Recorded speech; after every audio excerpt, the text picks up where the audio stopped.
Good morning and welcome to the Gardens and Graveyards channel. My name is Charisma and today we are in the garden. We're in the backyard and we are standing in what was the theme garden and what will be the greenhouse. And right behind me I have this bed. It's full of bulbs and some perennials that I'm going to remove today. Some of them will get transplanted to other parts of the garden. Some of them the bulbs will be saved for fall planting later on.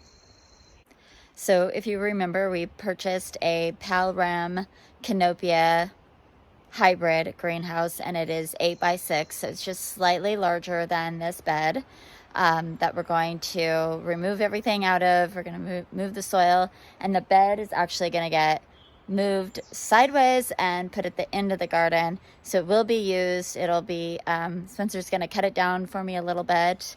It's a little too wide to comfortably garden in and reach all the way across without having to get up and walk around. So I want to make it more narrow, and it's going to be a little bit shorter so that we can walk all the way around it if we choose to. But yeah, it's going to be kind of a slow process. We're just getting everything all ready. We still have to buy the rest of the foundation. Some of the foundation is going to be these cinder blocks or concrete blocks that are behind me here. Those came from the fence that we had over here. That was the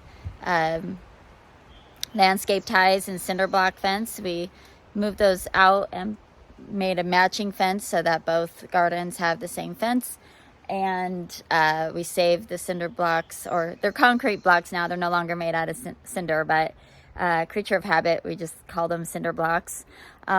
Anyways, we saved those. I need a little bit more than twice as many for the foundation of our greenhouse. So we'll be gathering those fairly quickly and getting started on the greenhouse build. But first I have to get everything moved out of its way. So that's what we're doing today. We have a part one we just did some of this work a few days ago. Let's just get into this bed. It's unusually warm here on the Oregon coast today. It's supposed to get up to 80. It is 8 o'clock in the morning and it is, oh my gosh, the birds are going crazy. They're scaring me. It is warm enough to be out here in a short sleeve shirt, which is not common for me. I run really cold. So, I don't know. I should check the temperature. It feels probably like close to 70 already. So I don't know, maybe 65. All right, let's try to get this done before the sun climbs much higher in the garden so we could go inside and stay cool for the day. So you can see here I have 4 heuchera at the corners. Those will go downstairs in the shade garden. I've got some hollyhocks coming up here. Those will go into the front garden. All the lilies will go into the front garden. Some iris. And then everything else where you see just like foliage here. These are spent blooms. This was the checkerboard flower. All of those will get removed and stored. Oh, look, I have alliums in here too. Those will get moved. Give them a chance to bloom. And then I have a few containers here that will just throw all the bulbs in, let them dry out before I put them into storage for the summer.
before I get any further, I am going to transplant all the plants that have been dug out. I've got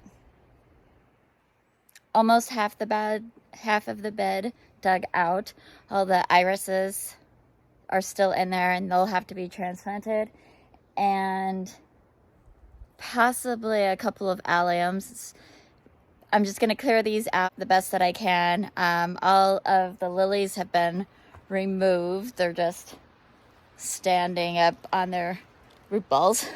But I want to get them in the soil so they don't dry out. What I have so far to put in the garden are 2 different types of lilies, 2 kinds of heuchera.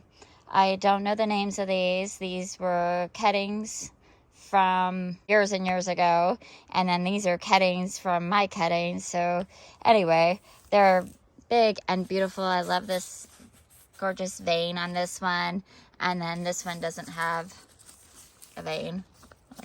They're all dusty because the trees are losing all their pollen right now. Then I have a bleeding heart, which I didn't even know was in there, but that's fine. And a whole bunch of hollyhocks that this is the 2nd year, so I hope that they bloom. These are, what is it?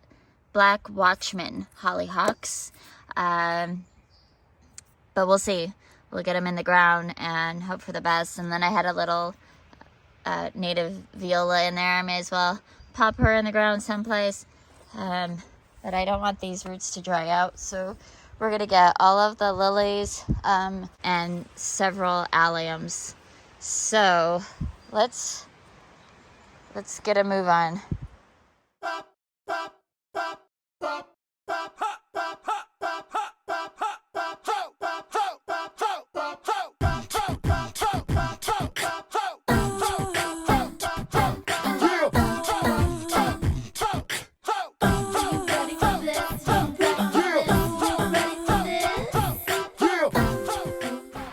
What I wasn't aware of is that hollyhocks have these tap roots. Look at that thing. It's wild.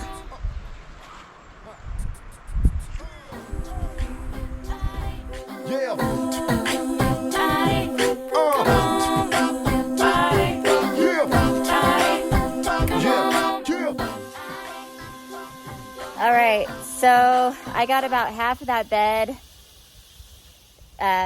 taken apart and replanted. It was 75 when I started, 75 degrees when I started at 8 a.m. It's now 11:30 and it's 86. So I'm gonna get this turned around, show you what I did and where everything ended up, and then I'm gonna get in some shade or air conditioning. All right, so here's the bed. I got to where you can see the kind of the dark soil. Removed all of the bulbs and perennials from that area. Of course, I've been staying hydrated. So I've got some squill bulbs here. I've got the checkerboard flowers there. Some other bulbs that I need to take apart. This is from the first part of the project. A purple tulip mix and the daffodils. I still have some empty containers for the rest of these things. I've got irises in here, more squill, more checkerboard flowers. I got all of the heucheras out of the corners. So we're really close, but as you can see, it's in full sun, and it's just time to, walk away from the project for today. So everything ended up in the front yard or the shade garden. So up here in Privet Grove, we planted this little bleeding heart and a small start of native viola. It'll just blend in with this patch of the bleeding heart down here. And then I put all of our hollyhocks and irises in these beds. So one lily went right there. It's the same as this group of lilies, so that's perfect. And then Everybody's a little wilty right now, so excuse their wilty leaves, but we got 1, 2, 3 of the tall white lilies back here in front of this daylily here.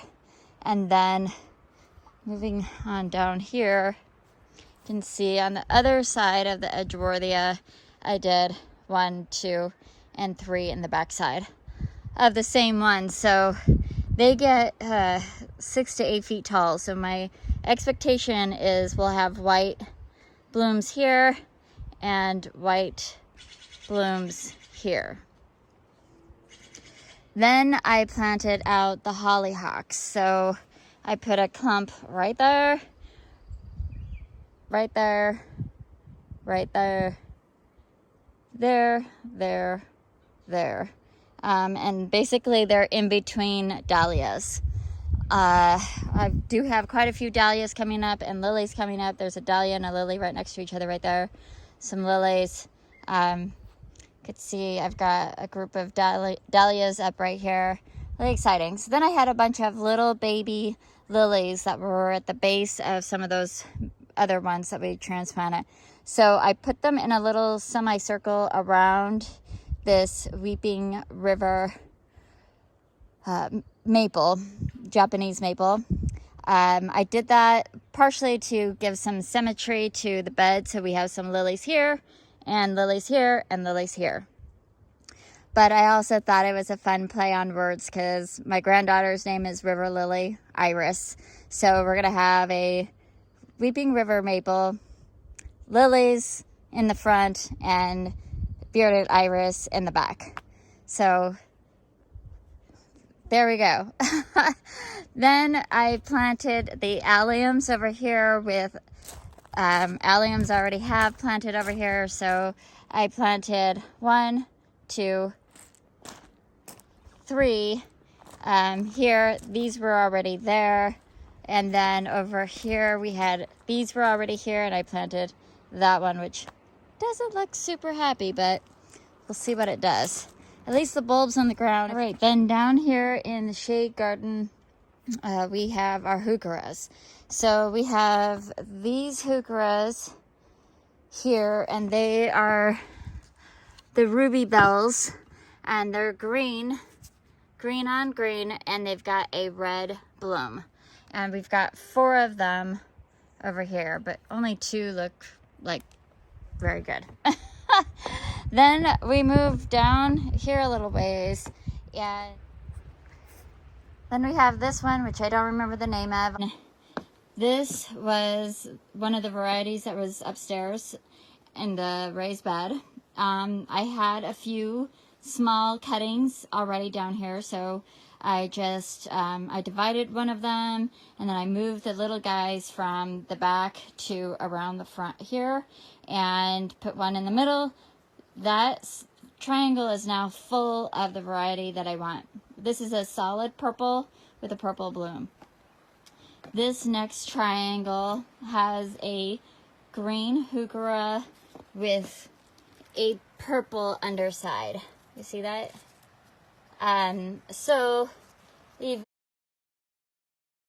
the next triangle is much larger, and this is my favorite heuchera. I do not know the name of it. Look at how beautiful it is with the silver veining and the like maple like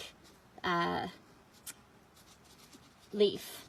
Now, what I read, and I don't know if it's true, but what I read is that slugs do not like heucheras, which I do know that part's true because I never have slug damage on my heuchera. My idea is that if I surround my hostas with heuchera, maybe I can protect my hostas a little bit from slug damage. The next section from this point of the palette here and over to the next, this whole triangle this way is going to be filled with these, which are the berry smoothie heuchera. And I only have that one tiny baby one. It was in my holding table, so it was a good time to get that one planted in today. And then we have the Woo La La. So hopefully it's gonna go like a orange red, a purple, green, purple, orange, red, green. I'm excited about it because I love how those color blocks look in nurseries with heucheras, and I wanted to create that in some way in my garden, and this was my idea. It's been a long time coming because I'm slowly just dividing the heucheras that I have to create more heucheras instead of just buying, 10 or 12 plants and filling in those triangles. I'm just being a little bit more patient and slowly filling them in with babies. That's gonna do it for this video. Just know that we're gonna be moving those irises and then removing all of the bulbs and storing them for fall. And that's basically it for cleanup in that area, and then it's just gonna be about taking apart that bed and moving all that soil and creating a foundation for our greenhouse. And we'll take you along on the journey. But until the next time, I hope you keep celebrating your life, and we'll see you in the next video. Bye.